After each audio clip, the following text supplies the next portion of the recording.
Bienvenue dans la Guilde, le podcast qui booste vos compétences en Quality Engineering. Je suis Jean-François Frézy, expert en Quality Engineering et passionné par la transmission des savoirs.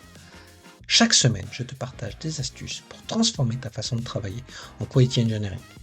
Installe-toi bien, on est parti pour un nouvel épisode rempli de conseils concrets.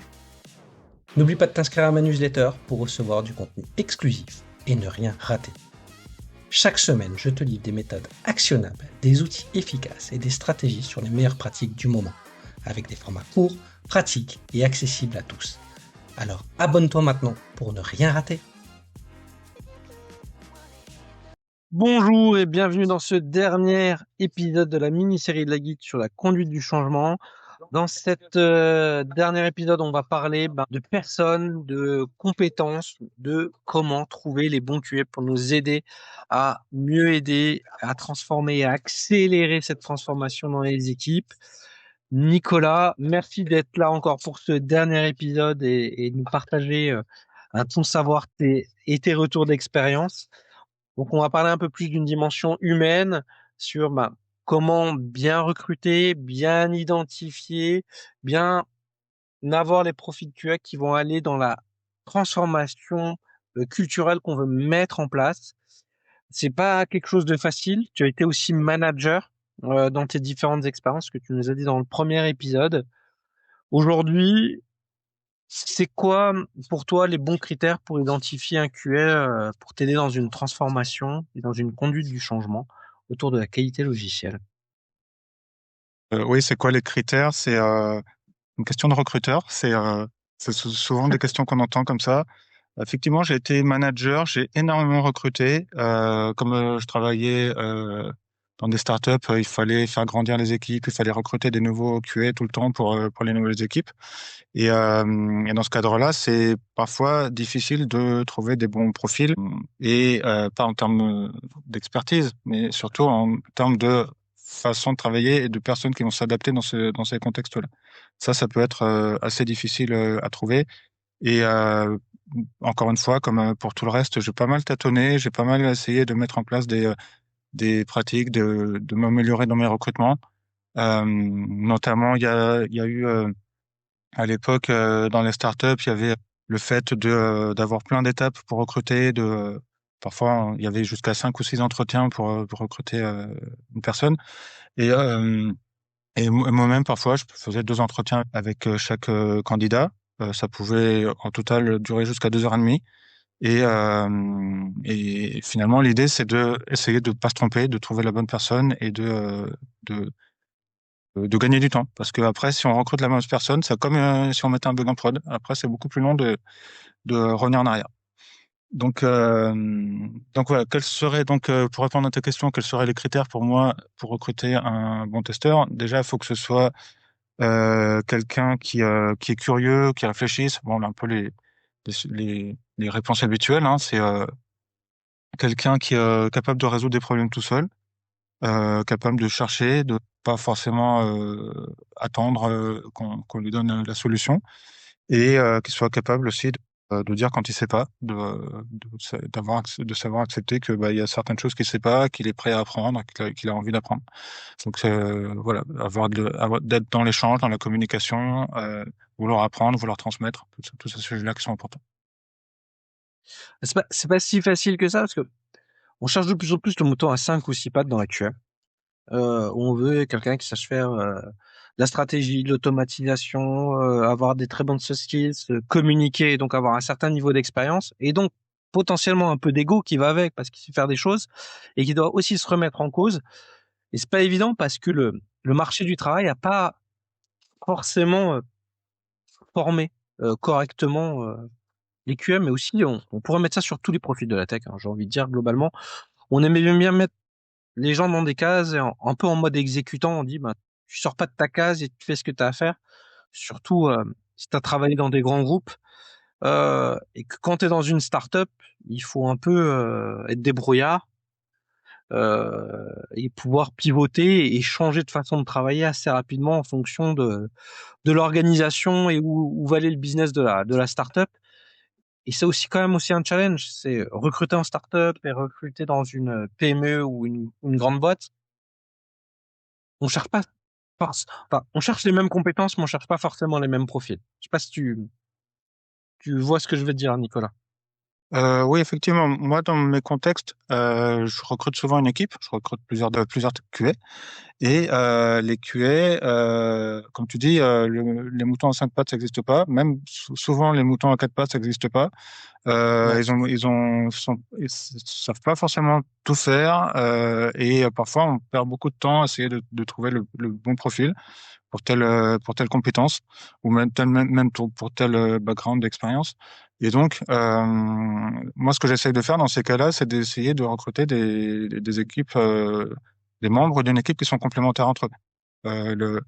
Souvent, bah, c'est dans ces cas-là, on parle de la métaphore du football. On recrute pas que des attaquants, on recrute pas que des défenseurs, on recrute un peu de chaque pour faire une bonne équipe et pour que les équipes soient complémentaires et qu'elles puissent bien travailler ensemble. Donc, s'il y en a un qui est plus expert automaticien, c'est bien. Si on a un qui est plus expert sur d'autres sujets, qui est moins automaticien, qui est plus manuel, exploratoire ou que sais-je, ça va bien fonctionner et ils pourront former une bonne équipe.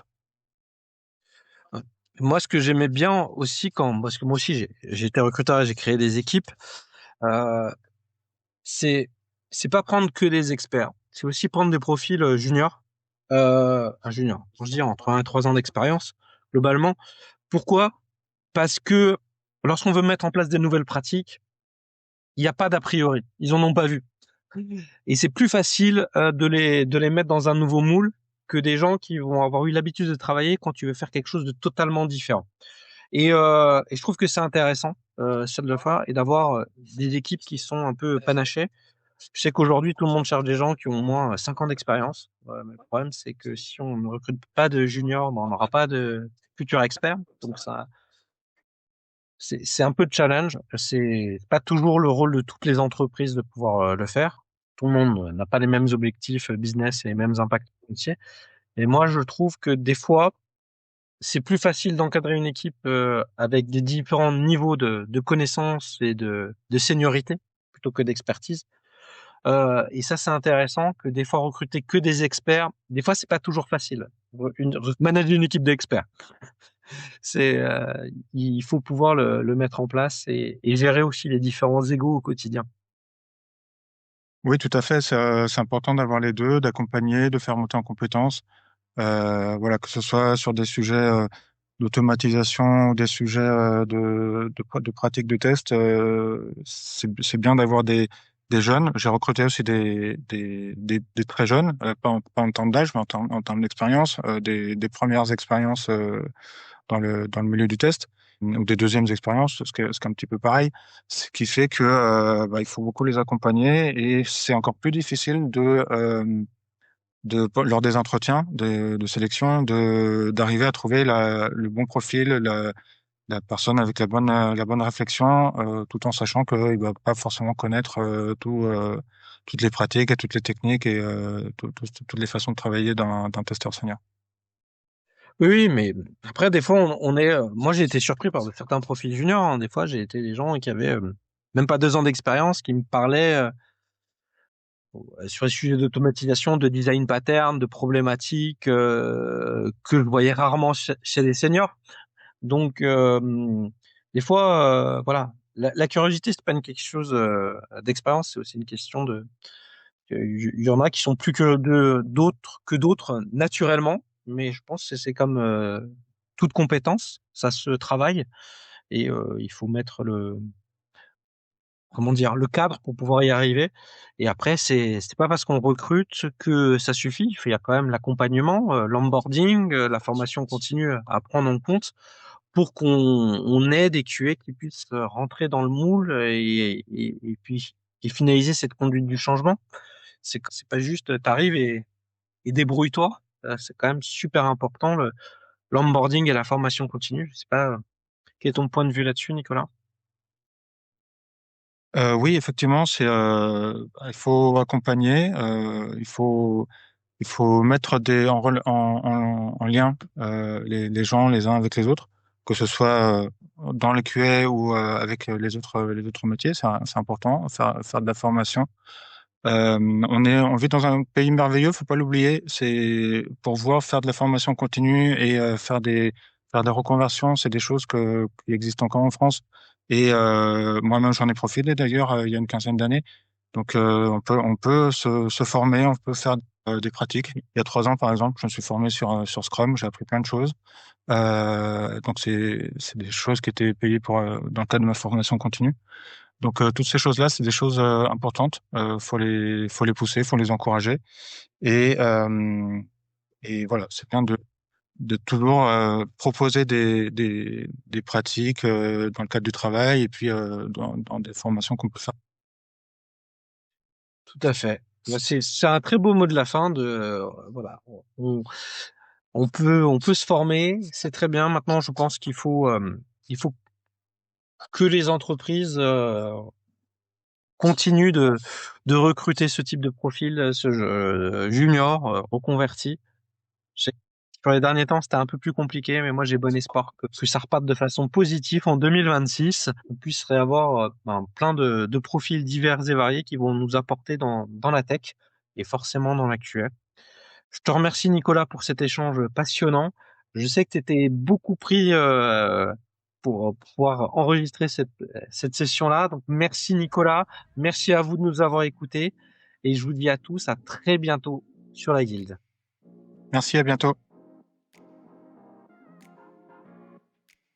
Merci d'avoir écouté cet épisode. C'est grâce à toi que la Guilde continue de grandir. Si tu as aimé, n'hésite pas à partager autour de toi et à laisser un avis 5 étoiles sur ta plateforme préférée. Je te donne rendez-vous au prochain épisode avec encore plus de conseils pour booster tes compétences.